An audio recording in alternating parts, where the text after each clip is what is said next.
আমার কথা শোনার জন্য আবারও আপনাদের ধন্যবাদ।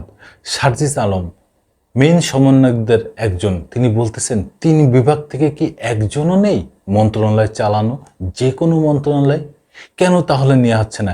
এক বিভাগ থেকেই কেন ১৩-১৪ জনকে নেওয়া হলো? তার প্রশ্ন এই অন্তর্বর্তীকালীন সরকারকে। এই বিষয়ে প্রথম আলো একটা নিউজ করছে, কি বলছে একটু জানি। অন্তর্বর্তী সরকারের উপদেষ্টা পরিষদ নিয়ে ক্ষোভ প্রকাশ করেছেন শহীদ স্মৃতি ফাউন্ডেশনের সাধারণ সম্পাদক সার্জিস আলম। তিনি বলেন, চট্টগ্রাম বিভাগ থেকে ১৩ জন উপদেষ্টা নেওয়া হয়েছে, কিন্তু রংপুর, রাজশাহী ও ময়মনসিংহ বিভাগ থেকে কাউকে উপদেষ্টা করা হয়নি। ৩ বিভাগ থেকে কি একজনও নেই যিনি মন্ত্রণালয় চালানোর যোগ্য? অঞ্চল বৈষম্য আমরা সমর্থন করি না। আজ শনিবার সকালে রংপুর জেলা শিল্পকলা একাডেমি মিলনায়তনে শহীদ পরিবারের পাশে বাংলাদেশ শীর্ষক অনুষ্ঠানে যোগ দেওয়ার আগে সাংবাদিকদের প্রশ্নের জবাবে এসব কথা বলেন সার্জিস আলম। অন্তর্বর্তী সরকারের উপদেষ্টা হিসেবে চলচ্চিত্র নির্মাতা মোস্তফা সরোয়ার ফারুকীকে নিয়োগের সমালোচনা করে সার্জিস আলম বলেন, ফারুকী তার পুরনো সময়ে ক্ষমতায় কাছাকাছি থাকার জন্য যেভাবে তোষামোদী করার দরকার তা করেছেন। এই ফারুকীরা কিভাবে এই উপদেষ্টা পরিষদে আসেন? এই রকম কঠিন সময়ে নীরব থাকা ও গা বাঁচিয়ে চলার লোকজনকে আমরা উপদেষ্টা হিসাবে দেখতে চাই না। ঢাকা বিশ্ববিদ্যালয়ের ছাত্র সংসদের সাবেক সমাজ কল্যাণ সম্পাদক ও জাতীয় নাগরিক কমিটির সদস্য সচিব আক্তার হোসেনকে উপদেষ্টা করার দাবির বিষয়ে সার্জিস আলম বলেন, বিগত ফ্যাসিস্ট সরকারের আমলে অনেকবার আক্তার হোসেনের রক্ত ঝরেছে। তিনি প্রতিদিন আন্দোলনের সঙ্গে ছিলেন। তার এই অবদানকে অস্বীকার করার সুযোগ নেই।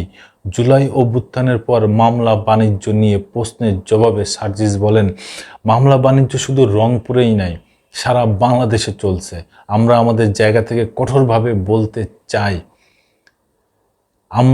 আমার শহীদ ও আহত ভাইদের নিয়ে মামলা বাণিজ্য চলবে না। মামলার টাকা নিয়ে নাম দিচ্ছে, টাকা নিয়ে নাম কাটছে। এই ব্যবসা থেকে সামগ্রিকভাবে সবাইকে বের হতে হবে। এর আগে গতকাল শুক্রবার রাতে পঞ্চগড়ের আটোয়ারী উপজেলায় মির্জা গোলাম হাফিজ ডিগ্রি কলেজ মাঠে আয়োজিত মাসব্যাপী ঐতিহ্যবাহী আলাদা রাসমেলার উদ্বোধনী অনুষ্ঠানে আমন্ত্রিত অতিথির বক্তব্যে সার্জিস আলম বলেন, যে নেতা কর্মীরা শেখ হাসিনার উপর এত ভরসা করতেন, সেই নেতা কর্মীদের খোলা মাঠে রেখে ভয়ে হেলিকপ্টার করে দেশ ছেড়ে পালিয়েছেন শেখ হাসিনা।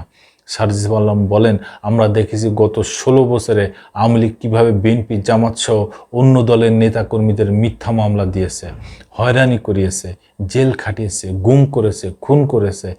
অনেকেই বাড়িতে থাকতে দেয় নাই, অনেকে বউ বাচ্চা সহ বাড়ি ছাড়তে বাধ্য হয়েছে।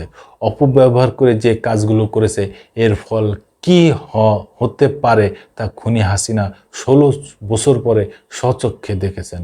সার্জিস আলম আরও বলেন, যারা ভালো কাজ করেছেন, কোনো অপকর্মের সঙ্গে জড়িত ছিলেন না, কোনো ক্ষমতার অপব্যবহারের সঙ্গে জড়িত ছিলেন না, তারা যে দলেরই হোক না কেন, তাদের সঙ্গে যেন নতুন করে অন্যায় না হয়।